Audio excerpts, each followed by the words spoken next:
ప్రతిఘటన టీవీకి స్వాగతం. క్షణక్షణం మీకోసం. అర్హులైన ప్రతి ఒక్కరికి రేషన్ కార్డులు, హెల్త్ కార్డులు జారీ చేసేందుకు సెప్టెంబర్ 17 నుంచి 10 రోజుల పాటు రాష్ట్రమంతా ప్రజాపాలన కార్యక్రమం నిర్వహిస్తామని సీఎం రేవంత్ రెడ్డి వెల్లడించారు.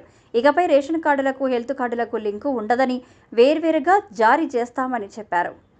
ప్రతి కుటుంబం నుంచి అవసరమైన వివరాలను సేకరిస్తామన్నారు. అన్ని గ్రామాలు, వార్డుల్లో ప్రజాపాలన కార్యక్రమం నిర్వహించేందుకు అవసరమైన అన్ని ఏర్పాట్లు చేసుకోవాలని సీఎం అధికారులను ఆదేశించారు.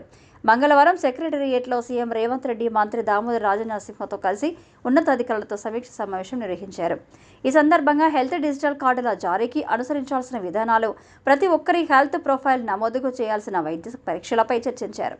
గ్రామాల్లోనే హెల్త్ చెకప్ క్యాంపులు పెట్టాలా, లేదంటే ల్యాబొరేటరీల సహాయం తీసుకోవాలా అనే విషయాన్ని వెంటనే తేల్చాలని వైద్య ఆరోగ్య శాఖ అధికారులను సీఎం ఆదేశించారు. హెల్త్ డిజిటల్ కార్డుకు సంబంధించి ఫ్రాన్స్లో ఉత్తమమైన విధానం అనుసరిస్తున్నారని, ఇటీవల విదేశీ పర్యటనలో తనను కలిసిన ప్రతినిధులు చెప్పారని, అక్కడ అనుసరించే విధానాన్ని కూడా పరిశీలించాలని అధికారులకు సూచించారు.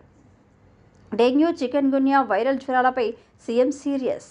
సీజనల్ వ్యాధులపై అప్రమత్తంగా ఉండాలని సీఎం అధికారులను ఆదేశించారు. డెంగ్యూ, చికెన్ గున్యా, వైరల్ జ్వరాలతో వివిధ ఆసుపత్రుల్లో పెరుగుతున్న కేసులపై ఆందోళన వ్యక్తం చేశారు. వ్యాధులు రాకముందే తగిన నివారణ చర్యలు చేపట్టాలని సూచించారు. గ్రేటర్ హైదరాబాద్తో పాటు రాష్ట్రంలోని అన్ని పట్టణాలు, గ్రామాల్లో దోమల నిర్మూలనకు ఫాగింగ్ స్ప్రే ముమ్మరం చేయాలని ఆదేశించారు. పనిచేయని ఉద్యోగులను, ప్రజల ఆరోగ్య పరిరక్షణను చేపట్టే చర్యల పట్ల ఉదాసీనంగా వ్యవహరించే వారిని సస్పెండ్ చేయాలన్నారు. కలెక్టర్లు క్షేత్రస్థాయిలో పర్యటించాలని, గ్రామాలు, పట్టణాలకు వెళ్లి పరిస్థితులను ఎప్పటికప్పుడు తెలుసుకోవాలని సూచించారు. డెంగ్యూ, చికెన్ గున్యా కేసులు నమోదైన ప్రాంతాలకు వెళ్లి కారణాలను గుర్తించాలన్నారు. ఈ సమావేశంలో సీఎస్ శాంతికుమారి, వైద్య ఆరోగ్య శాఖ ముఖ్య కార్యదర్శి డాక్టర్ క్రిస్టినా చొంగ్తు, మున్సిపల్ శాఖ ముఖ్య కార్యదర్శి దానకిషోర్, సీఎం ముఖ్య కార్యదర్శి శేషాద్రి పాల్గొన్నారు.